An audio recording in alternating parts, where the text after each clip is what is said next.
give it to him kindly. Nope. Pick it up and hand it to him kindly, Lukey. Now come here.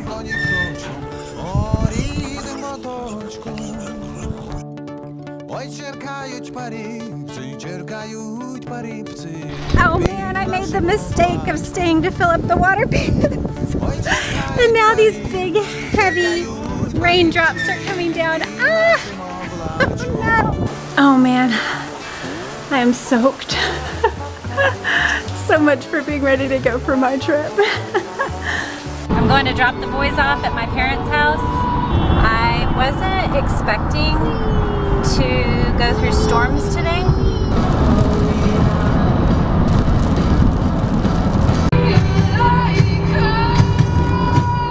It's a whole field of sunflowers. Isn't that pretty? Easy, pick up a large made from scratch pizza all for the only sunflowers.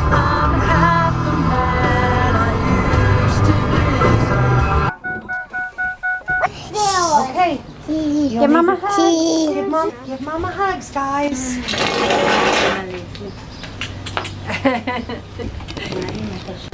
We're gonna have fun, aren't we? I'm so glad. Time with Nana, okay? Gussie, come here, baby. I didn't This is the first minute of the biggest chunk of time I've spent alone in 20 years. So let's do it.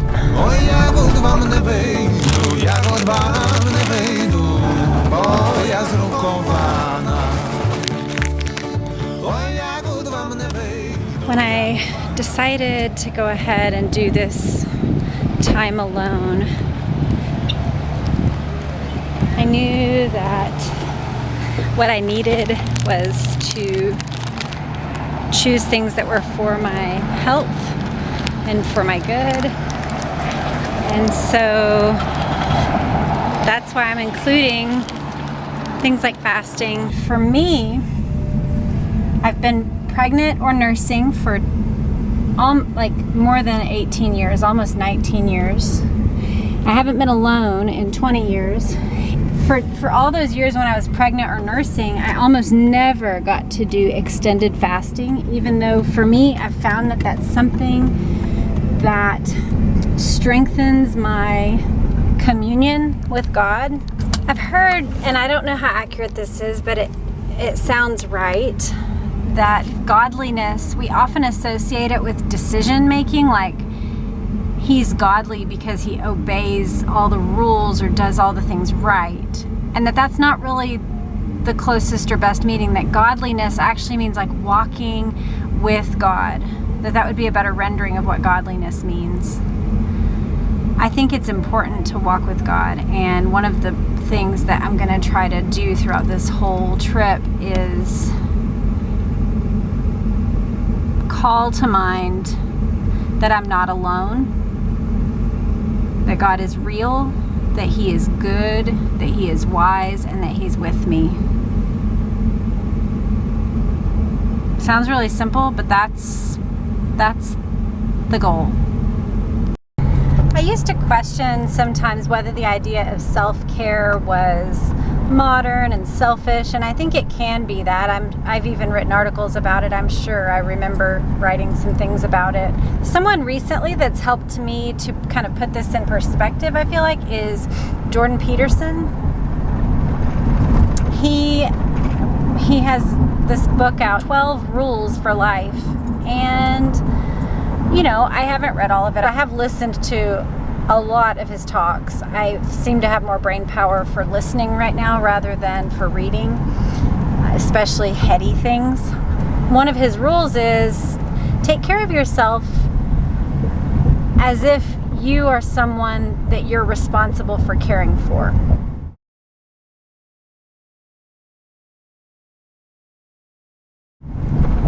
And when I think about that sentence, I think we are stewards. We are given this body, this time, and we're not guaranteed of anything else. And of course, parenting issues, it goes into marriage issues. Like, I happen to have a kind husband who is very gracious and gentle and loving toward me. But if I didn't, I can't change another human being. I can't make him be what I feel like I want or need.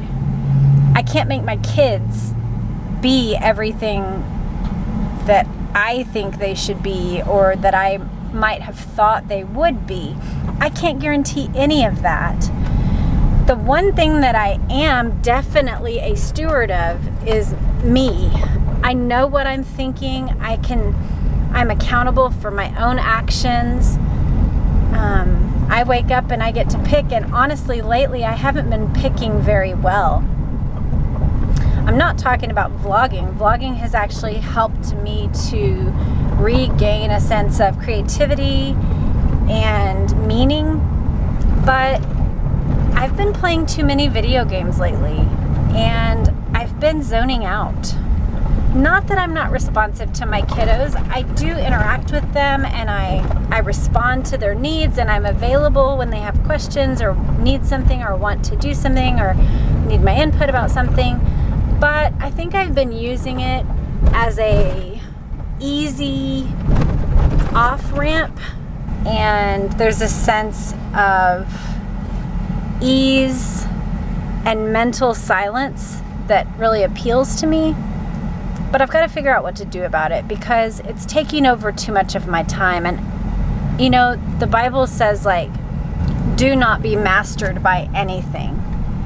So the rule doesn't seem to be with things like this that are just gray areas. Like, it's not, you know, there's no moral qualms about playing spades. But it seems like the morals enter in when it controls you or when it dominates your thinking or your priorities or your time. All right, I'm coming for coffee. For me, the issue becomes, is it taking up too much of my time? And I think me and my husband and all my kids would probably say, yeah, it's too much, too often, not good amount of time. I gotta find a place to park.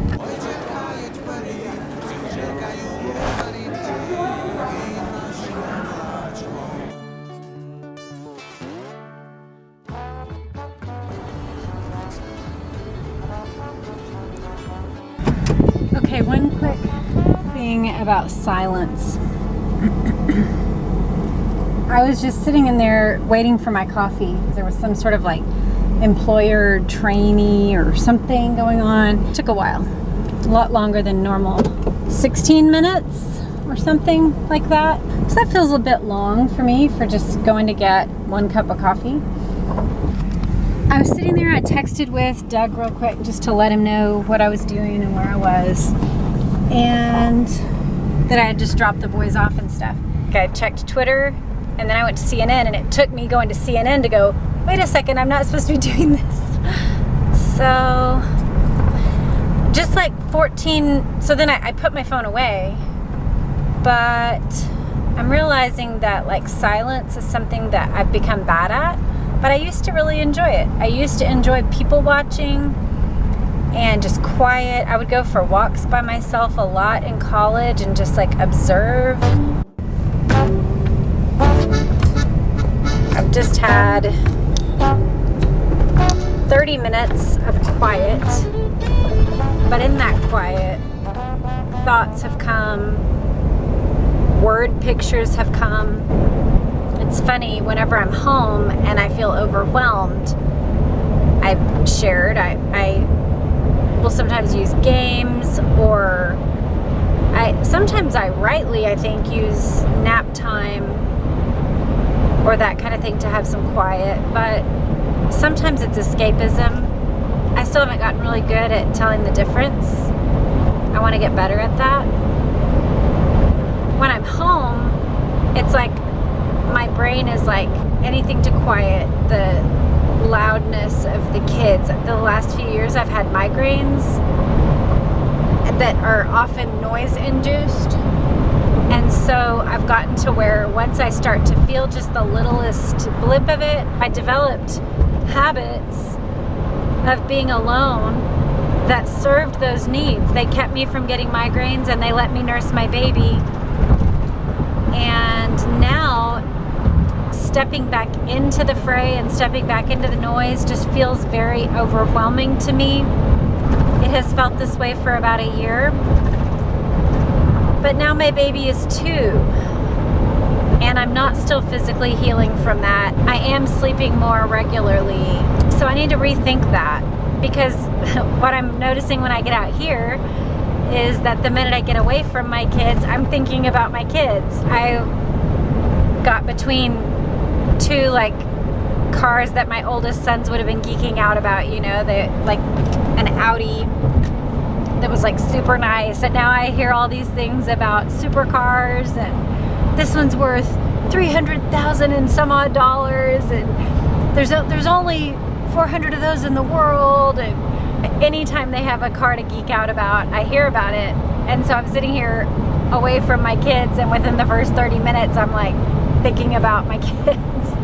Just an observation, just kind of trying to mull these things, and I want to hold on to them better.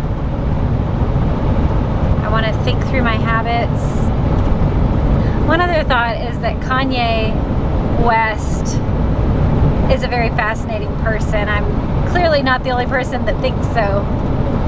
But he dropped a song this last week called Wash Us in the Blood.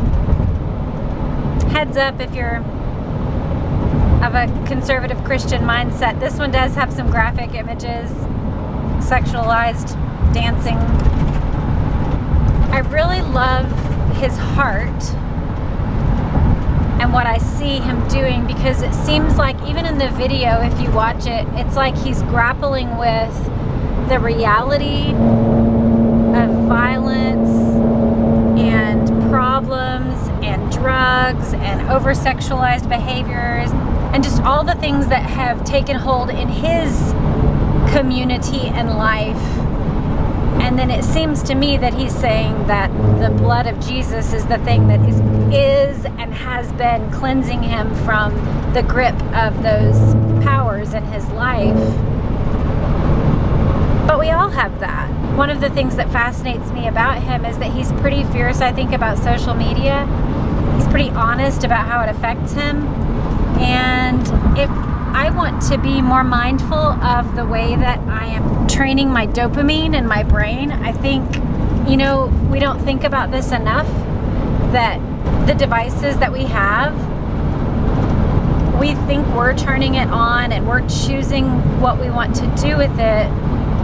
But the reality is that people who are far smarter than we are, I'll speak for me, far smarter than I am, are the ones designing all these apps and screens and placement of things and how long you wait on a site before something new pops up and all that. They study these things to a T, and they are designing it in order to get you to click more, in order to get you to spend more time there, in order to make you feel satisfied, even if it's actually doing harm to your relationships or to your life. I think we all ought to consider, but I know for my part, I want to consider how I'm using social media and really make some decisions about that, because I do feel like I'm spending way too much time on Facebook. So I unfollowed, and then I only used it for learning and for groups. So like I was a part of a kombucha group for a while, and I've been a part of like family milk cow groups and Kuni pigs and discussion groups about politics, theology, parenting. I was trying to use it for my growth. It still seems like it's changed from what that initial, so that was probably 2 years ago. But I think it's changed at this point to where I'm now getting sucked in whether I want to or not. So I need to rethink that. One of the things on my mind in regard to parenting young adults is that over the course of parenting, you see these patterns in your kids' lives. And they are true patterns. I think I'm an observer of patterns. I think I notice things about people, and I just see these ongoing traits that persist. And one of the things that is true once you get to a certain stage of parenting is when they're little, there's a lot that you can train out of them. You know, whether you agree or not, for generations, people trained their kids to be quiet while adults spoke, for example. So there's a lot that you can technically force a child to do. You can force a child to eat their whole food or whatever, or there's a lot that you can try to force. But when they get to a certain age, there's no more forcing. There's influence, there's coaching and guidance. Our pastor this week shared with us that it's like a coach on the football field. You can give good counsel, you can share what the best approach to a certain play is. And you know, it's funny, like I've heard the word coaching a lot in regard to young adult parenting, but I had never like taken it out, like teased out the imagery to that far. But it is a great picture of like a coach gives the counsel, tries to tell his players, you know, what's best and what's true and what a good idea this or that would be, but then he's not the one going out there on the field. And they get to choose what they do when they go out on the field, and they may or may not listen, they might fumble it, something they do might mess it up on accident, they might mess it up on purpose, they might forget things you told them before, all that. It's a good picture for parenting with young adults, because there are things that I feel like we're letting go of. And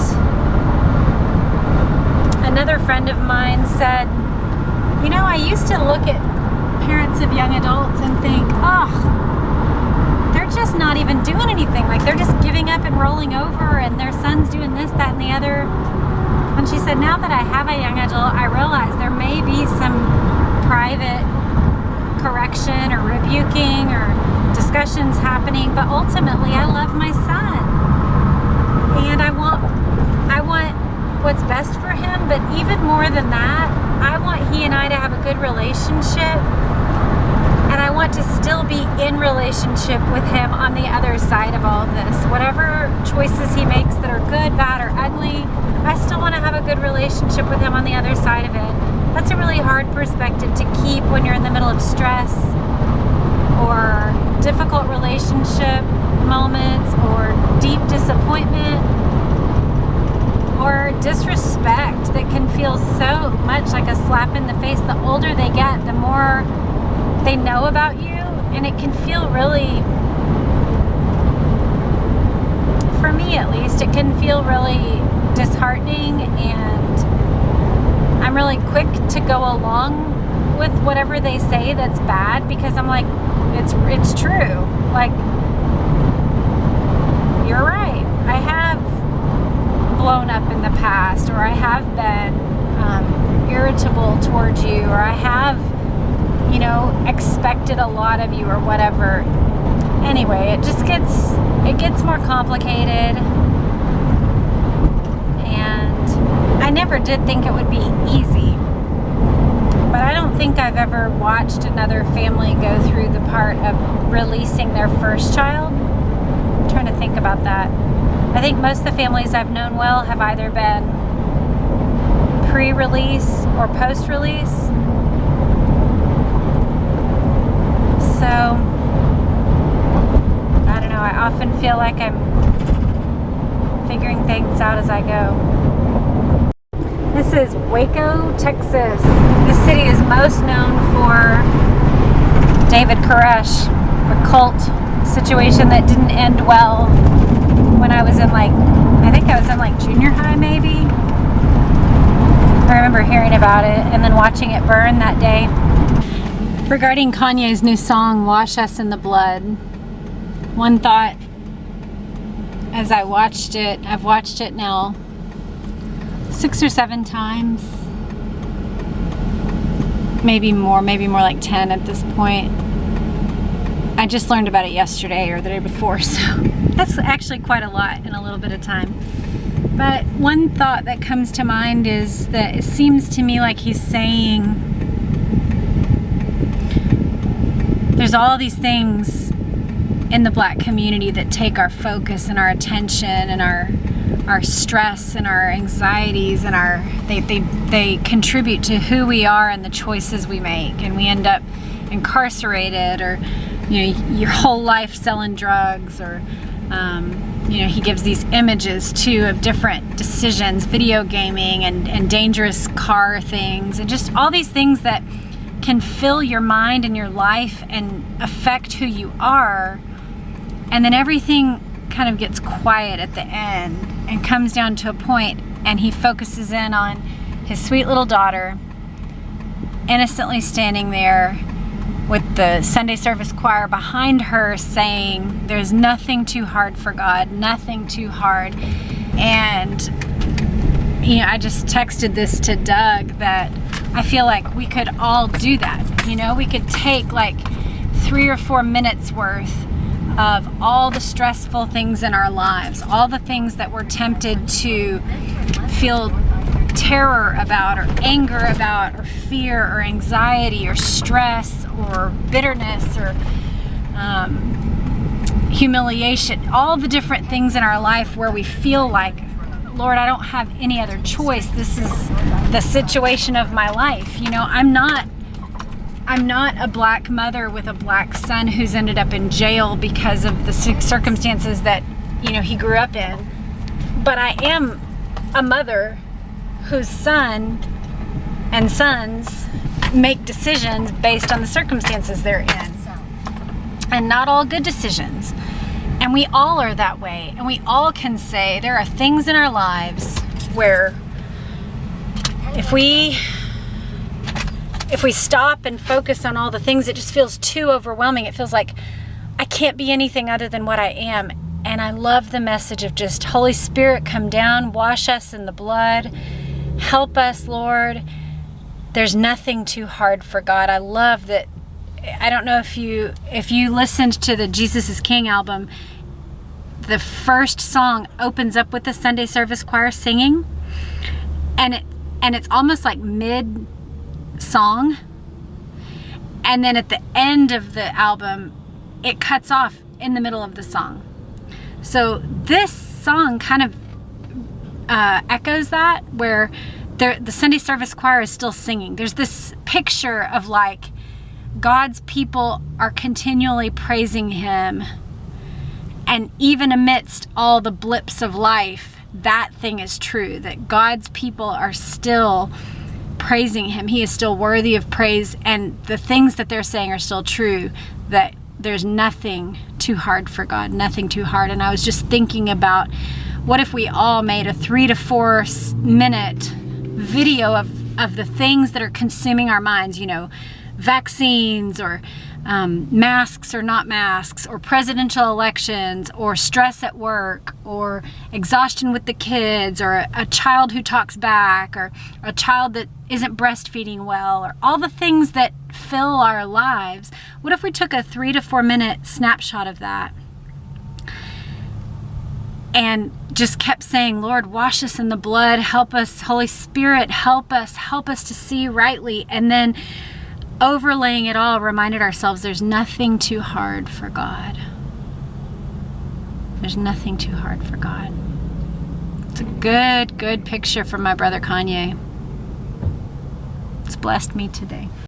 So I'm 40, and I want to talk a little bit about middle age and like some of the pitfalls that I see in the lives of others, but also the potential for in my own heart.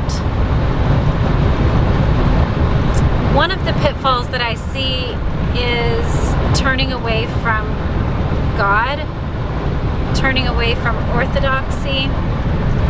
I think it's really tempting when we hit certain pits in life, certain challenges, obstacles, unexpected things that blow us out of the water, to feel like, wow, this system that I've been operating under doesn't work. It's not working. If it worked, I'd be in a different place. If it worked, I'd feel differently. If it worked, I wouldn't be hurting. If it worked, I wouldn't be sad. I don't think that's true. But I see it at work in my own heart that there are certain decision points where we can choose, like with the very little, sometimes it's like a microgram of faith. That's all you can muster. And the most you can do is just stop yourself from despairing, maybe. Or the most you can do is just say, Jesus, please help. But in those little moments when we have the microgram moments, we get to pick. And in a way, I get it. I can see why you get to this stage of life and it seems disappointing. It seems like, wait, this isn't who I thought I would be. I don't really see a picture of myself or what I perceive myself to be in the 60, 70, 80-year-old women in the church, that kind of thing, you know. Or this isn't what I thought it would be, or my husband hasn't been who I thought he was, or my kids haven't turned out the way I thought they would, my life isn't what I had hoped for. I don't have any answers really about this. I guess I'm just observing that I can see the tendencies in it. I understand it for the first time in my life, and I'm really thankful that I do believe that it's God that's preserved me. I don't think I'm, like, sometimes I have, like what I talked about, those little microgram decision moments where I feel like I could not pick up a psalm and find a tether point to God. I want to guard myself because I'm not as strong as I think I am. That's not really the reason, but I'm thankful that this is going to be a time of device-free time because I don't want to overestimate my own strength or ability. I think a lot of sin and blowing up of our lives happens when we underestimate our own capacity and propensity to do things that the old us would have found abhorrent or unrespectable or wrong. I don't mean that we have to perpetually live under the judging eye of our own self, our old self, but Jordan Peterson says, like, he said it and then our pastor said it this last Sunday in church, two different angles but the same basic idea, that if you look at yourself, there's always two selves. There's the self that's you that wants to do something, and then there's the self that can tell that self no, or can judge that self right or wrong. So we have the capacity to, within ourselves, like, you know, you could call it schizophrenia or multiple personality or whatever, but it does seem that there's a judging self and a wanting self.